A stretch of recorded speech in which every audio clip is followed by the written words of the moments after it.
दिल तो आखिर दिल ही है, जितनी हिफाजत से रखेंगे उतनी ही बेहतर से धड़केगा। आखिर क्यों धड़कना बंद कर देता है आपका नाजुक दिल?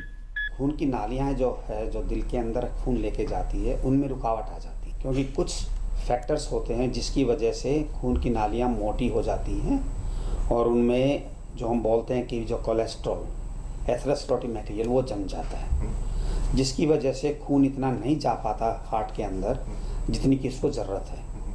और जब ये सप्लाई डिमांड रेशो डिस्टर्ब होती है तो उसकी वजह से हार्ट अटैक हो जाता है। एक बार अगर हार्ट अटैक होता है तो अगर विदिन 6 आवर्स हम उसका ब्लड सर्कुलेशन रेस्टोर नहीं करते हैं तो जिस हिस्से में हार्ट अटैक हुआ है वो हिस्सा जो ख़राब हो जाता है और उसको बाद में रिकवर करना मुश्किल हो जाता है। पर जो हमारे हाथ में है वो है कि कुछ रिस्क फैक्टर्स होते हैं। किसी भी फॉर्म में तंबाकू सेवन नहीं करना चाहिए। अगर प्यार और हिफाजत से रखेंगे अपने दिल को तो ये लगातार चलता रहेगा, धड़कता रहेगा। कि आप अपने डॉक्टर को दिखाइए, वो आगे इन्वेस्टिगेट करके देखेंगे। अगर आपको कोरोनरी आर्टरी डिजीज़ है तो आपको बताएंगे इसके लिए आगे क्या करना चाहिए। अगर मान लो सिग्निफिकेंट नहीं है तो आपको मेडिसिन देंगे। अगर सिग्निफिकेंट डिजीज़ है तो उसमें देखा जाएगा कि आपको विदाउट ऑपरेशन स्टेंट वगैरह लगाने से फ़ायदा होगा या नहीं होगा।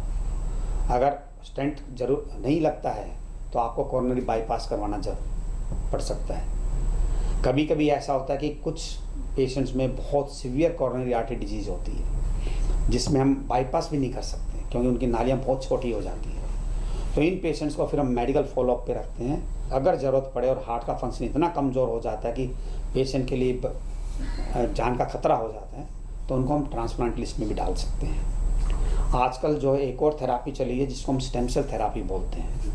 ऐसे पेशेंट जिनको या तो पहले हार्ट का फंक्शन कमज़ोर हो गया या इतनी ज़्यादा बीमारी हो गई कि हम उसका कोई इलाज नहीं कर सकते हैं तो उनमें स्टेम सेल्स जो है वो इंजेक्ट करते हैं। ऐसी हमने यहाँ पे कुछ स्टडीज़ किया है। आप अपने खान पान रहन सहन पर ध्यान रखेंगे, पर्यावरण को प्रदूषण से बचाएंगे तो अपने अलावा दूसरे के दिल को भी धड़कने में मददगार बनेंगे। नितेंद्र सिंह की रिपोर्ट, डीडी न्यूज़, दिल्ली।